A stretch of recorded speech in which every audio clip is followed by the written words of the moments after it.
Welcome to the Big Tech Gut Check here on Scrolling to Death. This is a weekly update for parents on all things social media and big tech. Before I get into the updates, I wanted to thank this week's sponsor, Bark Technologies. I am truly so grateful that we as parents have safer device options for our kids. The Bark phone was built for families who are looking to ramp up their child's online safety.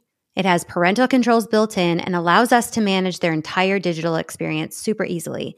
More on Bark in the episode notes, but let's get into this week's updates. First up today, TikTok has sued us. By us, I mean the U.S. government. So as predicted, TikTok has sued the U.S. government in response to new legislation requiring TikTok to be purchased by an American company or we will ban it from U.S. app stores. The lawsuit was filed on May 7th and argues that the law violates constitutional protections of free speech.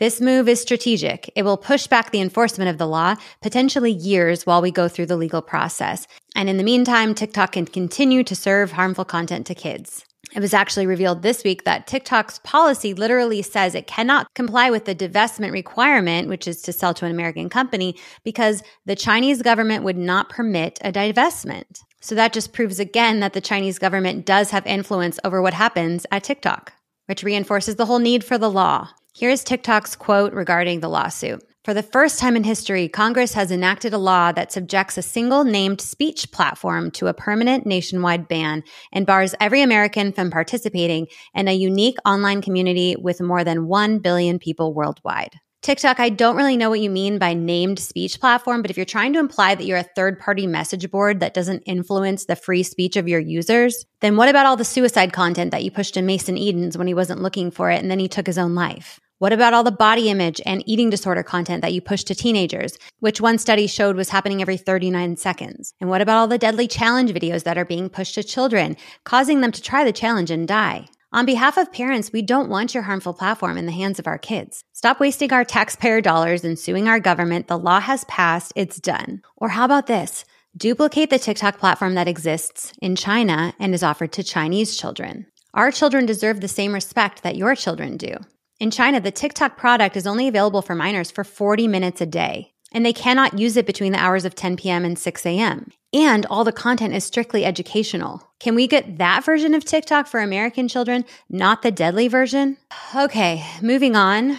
As you may already understand, tech companies are protected from liability by a law from the 1990s called Section 230. They are currently not liable if something harmful happens on their platforms, even if they served the content to the child that led to a crime. This is wrong, so there are a number of bills being proposed to add liability. And there are a number of states who are trying to get kids and teens off of social media entirely. So here's a few new laws that we should be aware of. Tennessee has passed the most stringent age verification law of them all.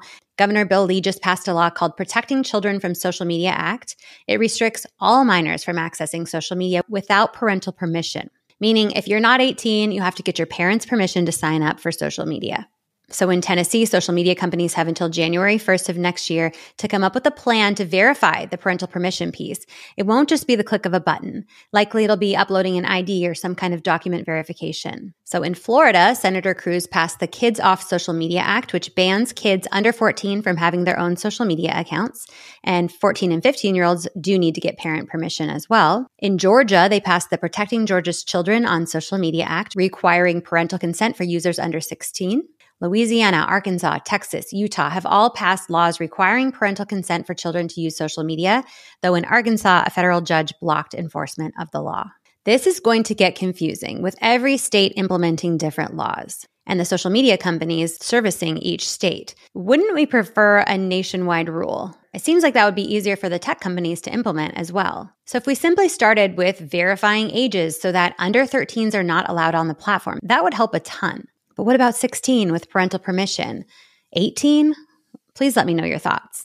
Okay, one more legislative update that is important, and this is related to sextortion. Soon I'll be uploading a podcast interview with John DeMay, who's the dad of Jordan DeMay. Jordan was 17 when he was sextorted by a group of Nigerian men on Instagram. Within hours of the first contact, Jordan had taken his life. The details of this story are unthinkable. But what parents have to know is that it's estimated that nearly all teens will be targeted with a sextortion scheme at some point in their online activity. And our government is taking this threat seriously. So this week, President Biden signed a new law, the Report Act. This law will require tech companies to report crimes that occur on their website related to federal trafficking, grooming, and enticement of children. Did you know that these companies weren't required to be monitoring and reporting this type of content? That was a shock to me. Without a requirement of reporting, we are already looking at 36 million reports of online sexual exploitation of children in 2023. So that number is about to spike now that the tech companies will be required to report. This threat is serious. It's affecting so many families. So please listen to my upcoming episode with John DeMay to learn more about sextortion. And also listen to my interview with Kath Nibbs about child sexual abuse material. That is a related topic and gives parents a lot of helpful information on how to talk to your kids and protect them from these really scary things. On to another concerning topic today, and that is fentanyl being sold through social media to children. A school district in Carrollton, Texas is being hit with a wave of fentanyl poisonings and deaths. 3 children have died in just the past few months. So a man named Jason Villanueva was arrested for using Instagram and Snapchat to distribute over 200,000 fentanyl-laced pills just this year. He was recruiting students as young as middle school to sell the drugs within the schools. I've interviewed many families who have lost a child due to a fentanyl-laced pill that they thought was a prescription pill. And here's what we need to know as parents. This is happening to normal kids, successful kids, straight A kids, star athletes, regular kids that just want to try something new. They're being lied to and told that the pill is an Oxy or a Percocet.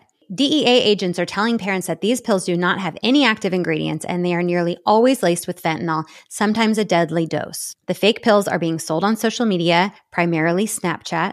Drug dealers are using a geolocator within Snapchat called SnapMap to find children and send them a colorful drug menu. So if we don't tell our kids about this threat, they could be the next one to be targeted. They could be the next one to be poisoned. They could be the next one to die. So please inform your children that if someone offers them a pill, even if it's their best friend, they cannot take it. Medication is only safe when prescribed by a doctor. Listen to my interview with retired DEA agent Bill Bodner, or my interview with Amy Neville, who lost her son Alexander at 14, or my interview with Sam Chapman, who lost Sammy at 16, or my upcoming interview with Jaime Puerta, who lost his son Daniel. Any of them. It's hard to hear these stories, but the lessons you will learn can be life-saving. Okay, let's end with new recommendations from Ofcom. So Ofcom is a UK-based organization that works to regulate communication services through research and recommendations. They just released a set of safety practices called Children's Safety Codes of Practice as a plea to tech companies to better protect children online. I'll outline a few. Some are related to legislation and some apply directly to parents. So first, make social media safe by design. This will be accomplished here in the US when we pass the Kids Online Safety Act, but the takeaway for parents is these companies are not currently required to make their products safe for children. Social media companies can addict them all they want. Next, implement age verification. Actual age verification. There are millions of children under 13 on social media, and they're technically not allowed to be, but all they have to do is lie about their birthday. This is not good enough. We need to verify actual ages. I mentioned earlier some states who are passing laws at the state level, but we truly need federal legislation to enforce social media age limits. Kids under 13, hell, under 16, do not need to be on social media. Next, ensure that algorithms do not recommend harmful content. This is a huge one. Currently, social media algorithms are literally pushing harm to kids. It causes them to stay on the platform longer. So from sexual content to drugs to eating disorder and self-harm content to violence, it's all happening and it's all being suggested by the platforms to our children. And last, more support and choice for parents. This includes clear and accessible terms of service and making it easier for kids and parents to report harmful content, actually doing something about it when it's reported, giving parents support tools and parental control centers that actually help us, and giving parents more control and visibility into what our children are doing online, especially when something harmful has happened. I've talked to many parents whose child literally died, and Instagram or Snapchat won't give the parents access to the child's chat log, which could literally inform the parent and law enforcement on how or why the child died.